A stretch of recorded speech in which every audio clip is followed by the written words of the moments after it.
Bem, pessoal, vamos de BTC no fim de tarde dessa quinta-feira, 18 de junho. Agora na Espanha, 22 horas e 13 minutos. No Brasil, 17 e 13 da tarde. Gente, BTC recuou bem. Chegou a fazer a mínima hoje em 62.260 na mínima. Chegou a bater 62.260. Gente, agora o Bitcoin vai voltar para o patamar da VWAP no intraday, lá na altura de 63.700. É para lá que a gente está indo. Gente, os mercados estão sim. Nos time frames maiores não mudou nada. No diário, o Bitcoin bateu na mediana do canal de Keltner, está formando uma onda 2. A mediana do canal de Keltner é uma resistência. Na projeção, a nebulosidade continua estreitando. No gráfico mensal também não mudou nada. Segue o nosso martelo que pontifica o fim desse ímpeto vendedor. BTC está num patamar nevrálgico, que é o patamar dos dois topos do ciclo de 2021, em 64 e 69. É o patamar de congestão pré-pump que levou o Bitcoin para 126. Então, a gente está basicamente visitando essa antiga resistência que agora, obviamente, está se comportando como suporte. Os mercados estão voláteis, Nasdaq agora está subindo quase 3%, mas está havendo uma rotação de capital interessante no mundo TradeFi. Tem até uma reportagem aqui muito interessante na CoinDesk. Há uma grande rotação por parte dos investidores. Isso está afetando o mundo cripto também. Investidores estão abandonando as 7 magníficas e buscando ações de infraestrutura da inteligência artificial. É como se os investidores estivessem dissecando, né, a, a infraestrutura da inteligência artificial como se fosse um corpo, né, que está custando trilhões a construção desse corpo, né? Só que o que que os investidores estão fazendo agora? Eles estão buscando os insumos desse corpo multitrilionário. Então, nesse momento, o dinheiro está saindo de algumas corporações e invadindo o market cap daquelas corporações que constroem que são necessárias para a construção da infraestrutura, que é justamente memória RAM, sistemas de refrigeração, capacitores. E dentro dessa realidade, as empresas, por exemplo, fabricantes de memória RAM, como a Micron, estão vendo os seus market caps explodirem. Então, o que essa reportagem está mostrando é que os gargalos físicos da inteligência artificial, memória, semicondutores, energia nuclear, e todos os insumos envolvidos nos hiperescaladores, essas empresas estão explodindo, por isso que o Nasdaq está subindo Nasdaq 100 quase 3%, ao passo que o capital está sendo drenado de algumas corporações. Então, se a gente olhar aqui no mapa de calor das ações TradeFi, vocês vejam que agora, nesse momento, as de semicondutores estão performando muito bem, né? NVIDIA, AMD, a Intel, e as fabricantes de softwares, as, a, de uma maneira geral, as 7 magníficas, né, que não. A NVIDIA, por exemplo, pertence às 7 magníficas, mas está envolvida na infraestrutura desse corpo multitrilionário da inteligência artificial. As que não estão diretamente envolvidas no capex físico da inteligência artificial estão sentindo bastante. Agora, o que vocês precisam entender é o seguinte: os mercados estão nervosos porque está havendo essa dança das cadeiras. Num primeiro momento, o Bitcoin também está sentindo. Não é segredo para ninguém que o Bitcoin emburacou forte hoje, por conta também do discurso duro do Kevin Warsh. Mas, gente, entendam uma coisa. Vamos voltar aqui para essa reportagem da grande rotação.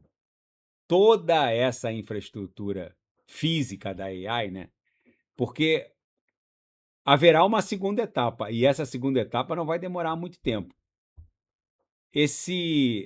Essa infraestrutura física da AI vai produzir bilhões, se não trilhões de agentes autônomos de AI que vão comprar, vão vender, vão alugar a força computacional.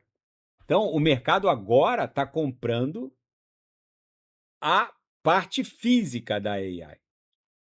Mas o sistema de liquidação, o sistema circulatório, que vai ser a tecnologia blockchain, em algum momento ele vai ser acionado.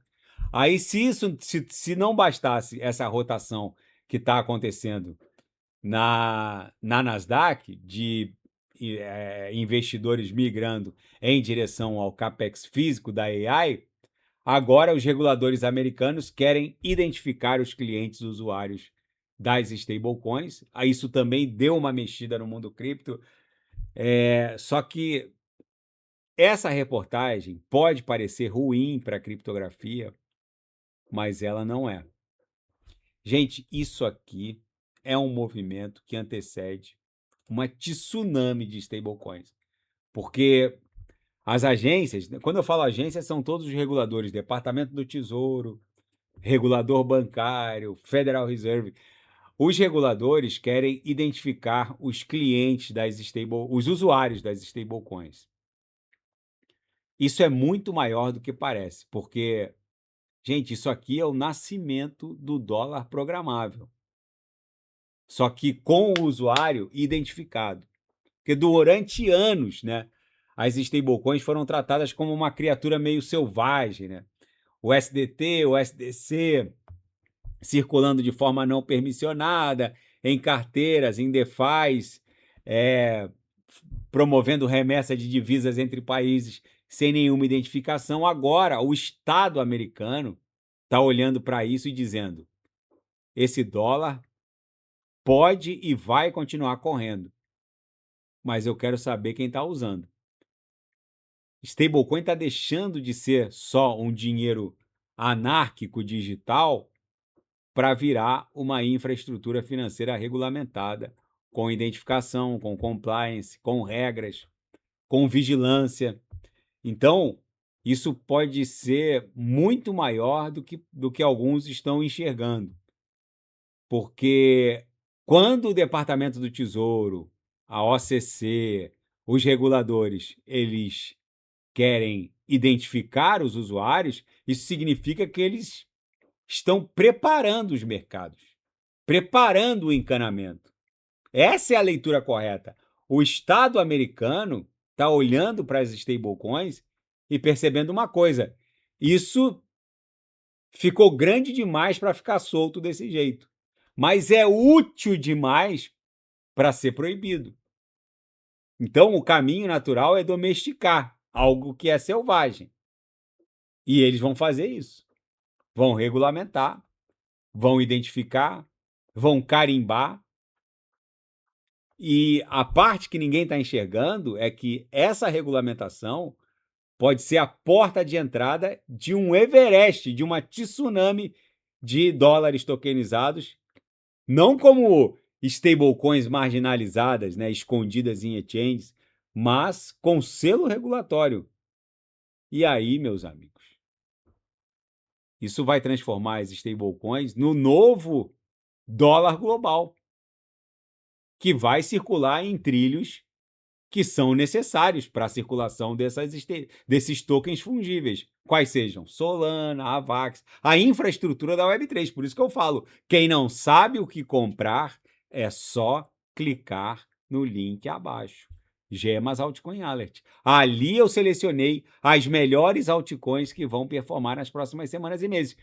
Essa corretiva do mundo cripto tem a ver também com essa investida dos reguladores contra as stablecoins, mas isso é melhor do que parece. Isso significa a regulamentação do dólar on-chain. Isso vai significar liquidez para o mercado obrigacionista, porque pela Genius Act, cada USDT tem que necessariamente, por força de lei, ser lastreada em títulos públicos. Isso significa que O dólar que será usado por empresas, por agentes autônomos de AI, por bancos, por fintechs, por mercados emergentes, esse dólar não vai dormir. E o Tesouro está olhando para isso e pensando: se as stablecoins estão crescendo exponencialmente e alguém precisa comprar títulos públicos, por que a gente não une as duas coisas? Regulamenta de vez as stablecoins, identificando a base de usuários, e pronto.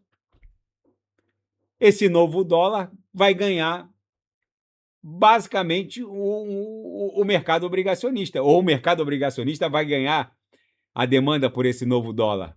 Gente, isso é óbvio, eles estão preparando o encanamento para depois acionarem as comportas. E o mundo precisa financiar o superciclo da inteligência artificial, não há tempo a perder. E o Donald Trump agora,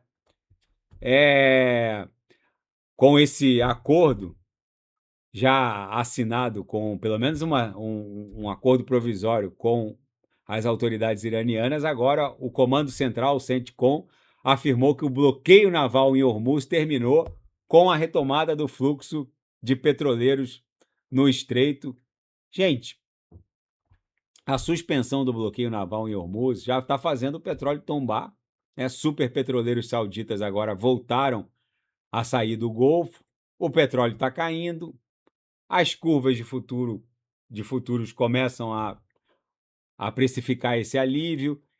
Isso importa porque energia é o custo base da inteligência artificial.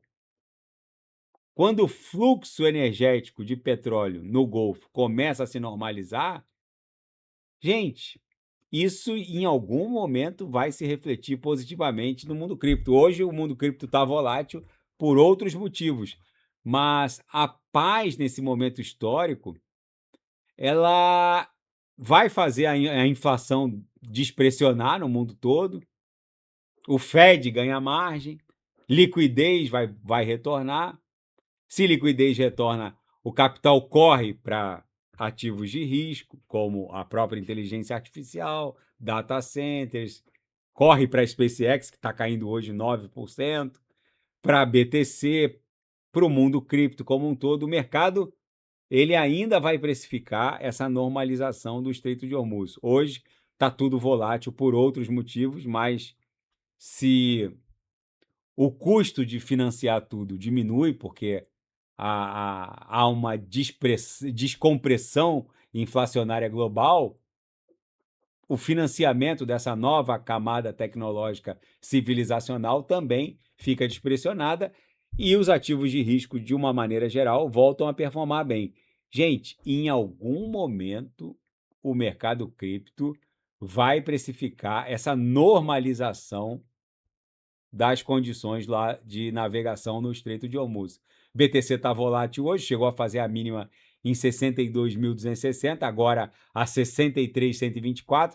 A gente está voltando rapidamente para o patamar da VWAP no intraday. Agora, o que eu quero que vocês entendam é o seguinte: os mercados, eles estão basicamente nervosos por essa rotação que está acontecendo na Nasdaq, no mundo TradeFi. Os investidores estão dissecando ali o corpo físico da AI para buscar o que efetivamente interessa em termos de construção física desse CAPEX multitrilionário, mas entendam uma coisa: em algum momento, toda essa profusão de agentes autônomos de AI vai começar a liquidar a máquina e os trilhos, eles não podem ser criados da noite para o dia. Você não cria uma blockchain minimamente descentralizada da noite para o dia. Por isso que eu digo e repito aqui no canal diuturnamente: quem não sabe o que comprar, é só clicar no link abaixo, Gemas Altcoin Alert. Tá bom, pessoal? Se nada fugir do script, eu volto amanhã para analisar o próprio Bitcoin. Fiquem com Deus e quem quiser sugerir alguma análise, é só colocar nas mensagens abaixo. Até amanhã, grande abraço, fiquem com Deus.